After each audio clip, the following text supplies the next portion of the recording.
Hello, I want to invite you to yet another important discussion on the theories of the state or theories of politics.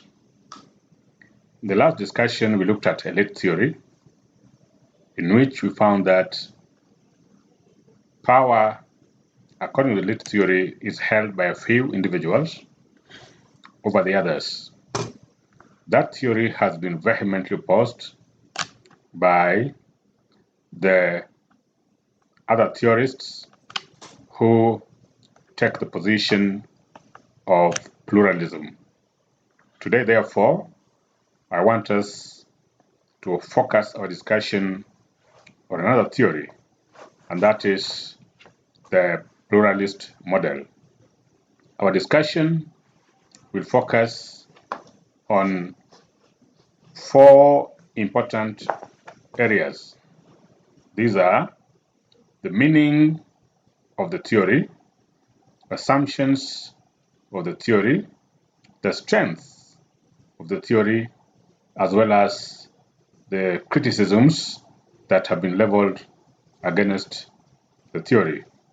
Welcome to this discussion.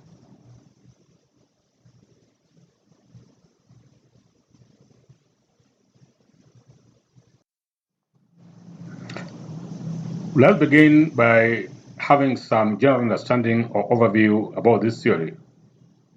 And we want to start by observing that this model refers to the point of view that politics should be understood through the generalization that power is broadly distributed among various individuals and groups which compete with one another in terms of their effort to control political processes as well as political institutions. This theory, therefore, encourages the emergence of different parties or groups and also subscribe to the fact that competition among these groups will be important in terms of creating a balance between interest groups, and this will lead to a compromise when policy and laws are being made. This is because no single group may stand a chance of dominating the entire process of lawmaking and decision-making in political institutions. This theory also distinguishes between two types of power, what they call potential and actual power. Power is potential when the power holder can directly compel or force someone to do something, while power is potential, rather power is actual when somebody can use the resources available to actually effect changes. So that a serving president is exercising the actual power, while a rich person will be exercising potential power because he can use the resources at his disposal to influence government offices or government officials to make decisions that favor him. Therefore, power at state level can be potential or actual. This theory maintains that in terms of what a government is meant to do, a government is meant to socialize its people to be good citizens. A government should also regulate the economy so that it operates effectively, and the government also should provide necessary or what we call essential services. Even though the theory has not clearly stated what these essential services are, our studies elsewhere has indicated that some of the essential services that any government is obligated to provide are security, health, and education. Of course, there are others depending on the socioeconomic status of a country or citizens, or the history of that particular country, or the political, rather the economic system that a country has adopted.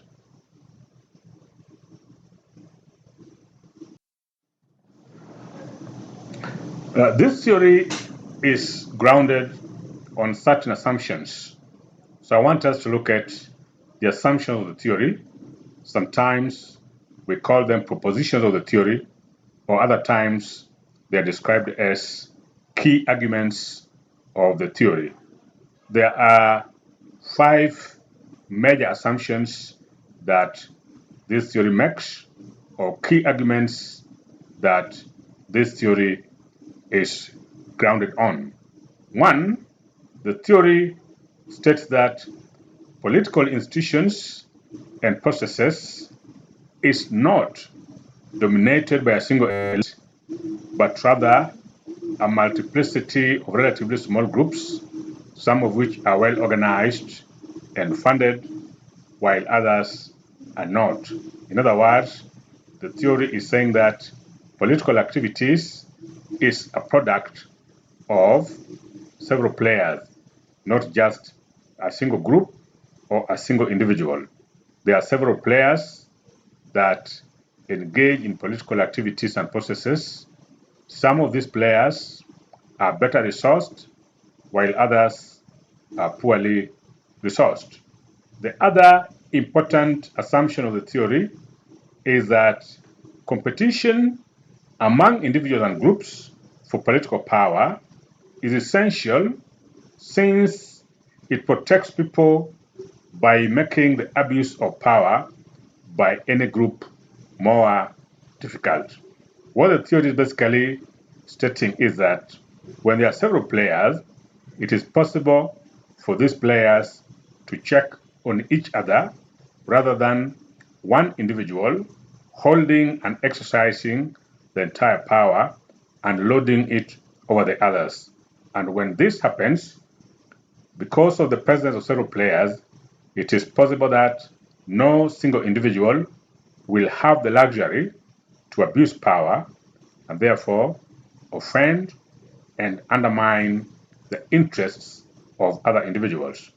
Number 3, inequality in society, according to this theory, should not be examined in terms of economic opportunities, but rather in the context of political representation, since the latter allows people to influence policies and political decisions that enhance their quality of life. What this theory is essentially putting forward is that between economic opportunities and political opportunities, it is advisable for one to go for the political opportunities, because opportunity to participate politically gives an individual the leeway to come up with policies that can better their lives, unless economic opportunities which are restricted to implementation, which are restricted to just entrepreneurship and not policy making. The other important assumption that has been put forward by this theory is that the ability of a political system to persist and succeed depends on consensus or widespread agreement among political activists and leaders on democratic principles, as well as the establishment of common values and principles of political conduct.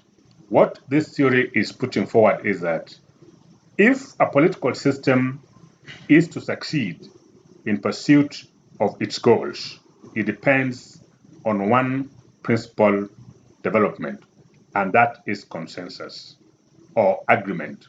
Otherwise, where there is disagreement or conflict among political activists, it is possible that they will fight, and in the process, the political system will disintegrate, or the chaos arising or existing might not be conducive enough for political players to implement their policies and therefore achieve their political agenda.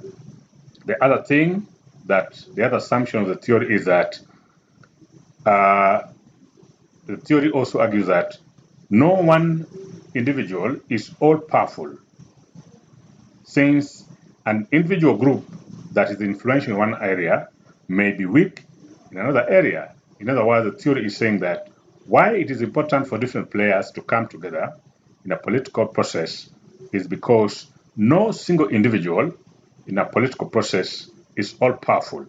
People have different abilities, different qualities, and different capabilities, and therefore people need to be brought on board to bring to the table their various abilities, expertise, and resources.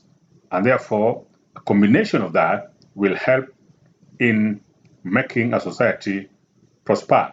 They have given an example, for instance, if you are an expert in the area of health, you may just know more about health, and you may not have much understanding, say, about issues of security, because that is a domain that belongs to a given individual or individuals that now are experts in that particular sector.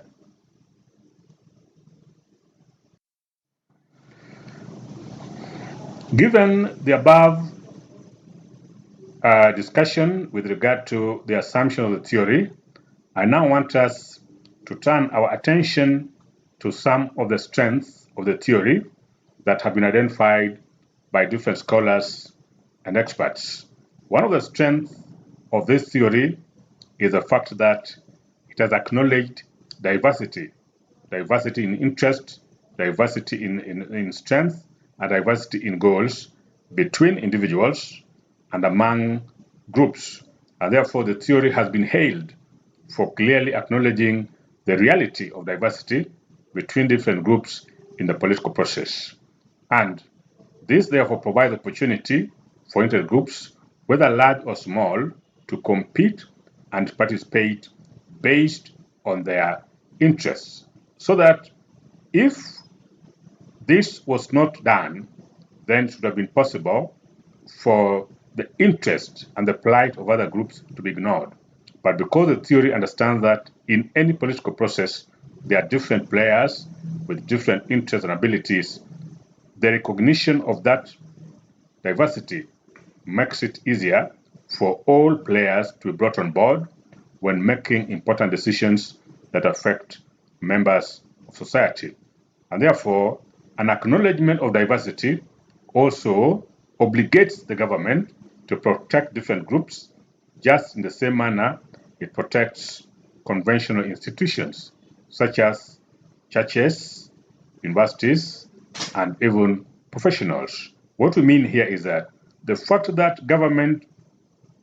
this theory acknowledges that there are different players in a political process, it is upon government to ensure that at each time the voices of different players are not only heard but also brought on board when making decisions that affect society.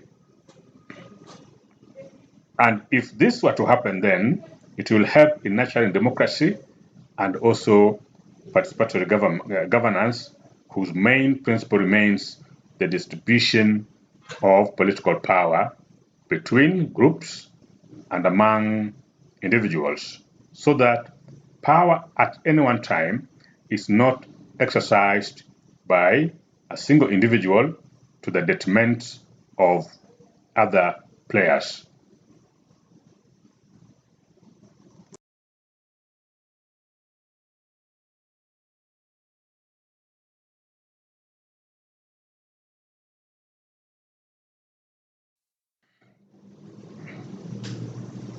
The other criticism that has been leveled against this theory is the fact that it has failed to clearly explain how the various interests of different groups can be accommodated in a political process.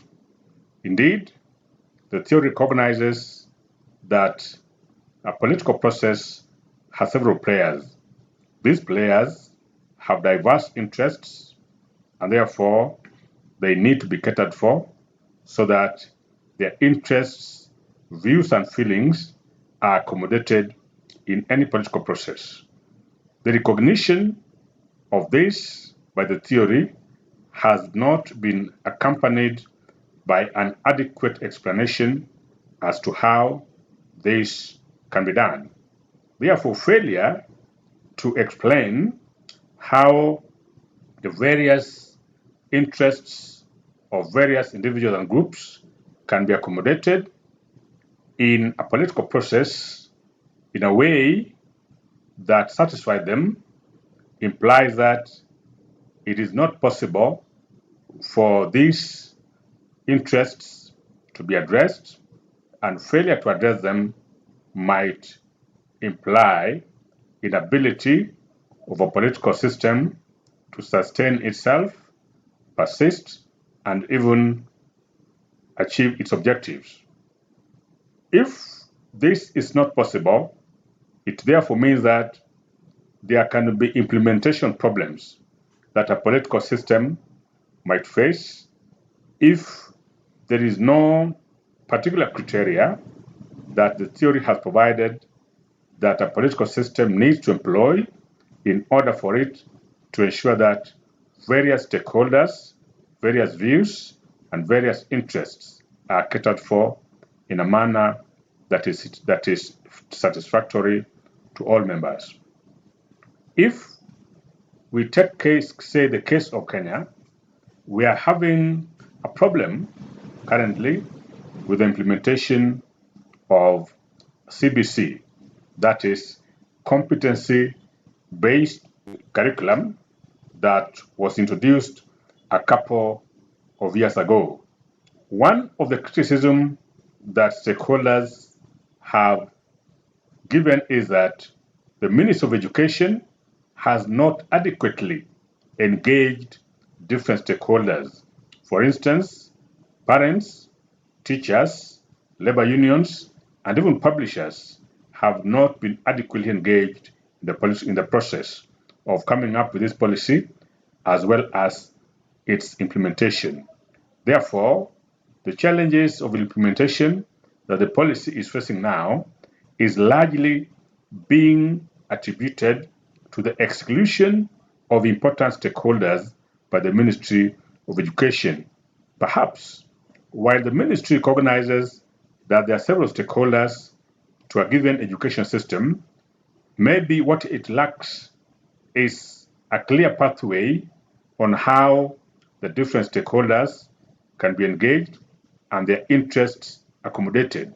Maybe if a pluralist theory could have provided a framework that can be adopted, perhaps the Ministry of Education could have taken a leaf from